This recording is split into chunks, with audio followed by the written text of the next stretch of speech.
Bonjour, on se retrouve aujourd'hui pour une nouvelle vidéo. Je vais vous expliquer comment faire un changement de pelote. Donc je commence par monter quelques mailles, j'ai fait quelques rangs et là j'ai coupé le fil pour changer de pelote. Donc je tricote quelques rangs avec le reste du fil. Comme ça, le changement va se trouver au milieu du carré tricoté. Voilà, là il me reste très peu de fil. Je fais encore quelques mailles pour laisser le fil suffisamment long. Voilà. Et là, donc, je vais changer de pelote. Donc, je prends la maille comme pour la tricoter. Je prends la nouvelle pelote. Je plie le fil en deux. Je coince avec mon doigt le petit fil dessous et je continue à tricoter avec le fil de la pelote. Donc je vais faire plusieurs rangs.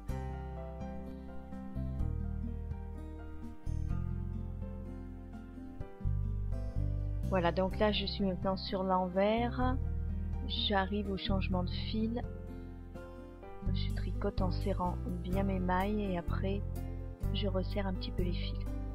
Voilà, et je continue à tricoter.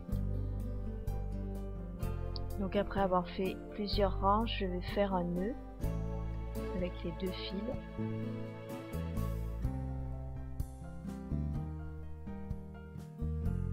Voilà, comme ceci. Donc je regarde pour voir si j'ai pas trop serré.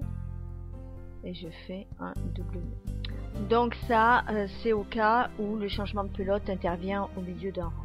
Il est préférable de faire les changements de pelote au bout des rangs, c'est-à-dire au début ou à la fin du tricot. Pour cela, il faut savoir que sur un jersey, il vous faut en fil 3 fois la largeur de votre tricot. Si vous avez un point fantaisie, laissez 4 fois. Donc là, j'ai 3 fois, donc je vais tricoter mon rang tranquille. Je sais que j'aurai assez de fil pour aller jusqu'au bout.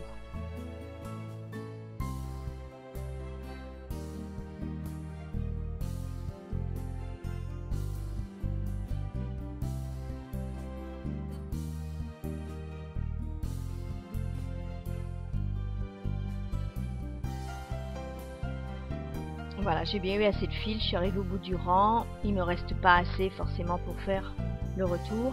Donc là, je change tranquillement ma pelote, hein, comme tout à l'heure. Je prends une nouvelle pelote, je plie le fil en deux. Donc ça, c'est le changement de pelote idéal.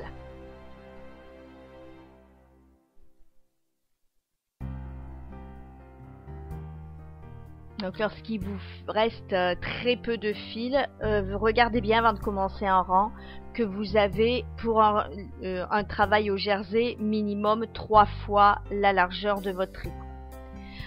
Donc voilà, là je vais vous montrer comment arrêter un nœud placé au milieu de l'ouvrage. À éviter au maximum, mais si on arrive dans l'ouvrage et on n'a plus de laine, on va pas redémonter le rang qu'on vient de faire pour changer au début. On fait un nœud au milieu. Donc là, il faut que la laine soit assez épaisse. Si vous avez une laine fine, ça va se voir par transparence. Donc là, j'arrête en passant dans les mailles comme ceci. Aller-retour. Je regarde voir si le côté endroit, vous n'avez pas le fil qui ressort. Vous voyez, c'est nickel. Donc là, je peux couper mon fil à ras.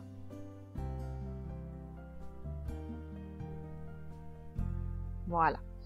Alors pour le côté, ben pareil, je fais un double nœud et je vais passer le fil dans la bordure. Donc là, c'est l'idéal, ça soit pas du tout sur l'ouvrage, ça sera pris après de toute façon dans la couture. Donc là, pareil, j'enfile une aiguille et je vais passer dans les mailles de la bordure comme ceci. Moi j'ai voulu rapprocher, du coup la vidéo est un peu floue, j'espère que vous voyez quand même. Voilà, dans un sens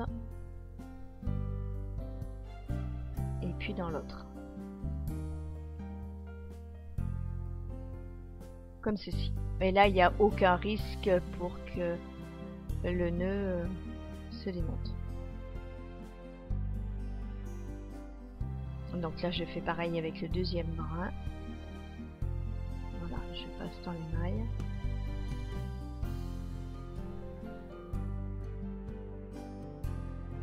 Voilà, je peux couper le fil. Ce qu'il faut retenir de cette vidéo, c'est qu'il vaut mieux faire les changements de pelote en début ou fin d'ouvrage. Évitez de les faire au milieu. Si toutefois vous étiez obligé, arrêtez les fils comme je vous l'ai présenté. Ce qu'il faut surtout pas faire, c'est couper les fils au ras du nœud. En effet, les nœuds pourraient se démonter lors du lavage et vous pourriez ainsi perdre votre tricot. Cette nouvelle vidéo est maintenant terminée. Je vous retrouve bientôt sur ma chaîne. Je vous remercie beaucoup. Au revoir.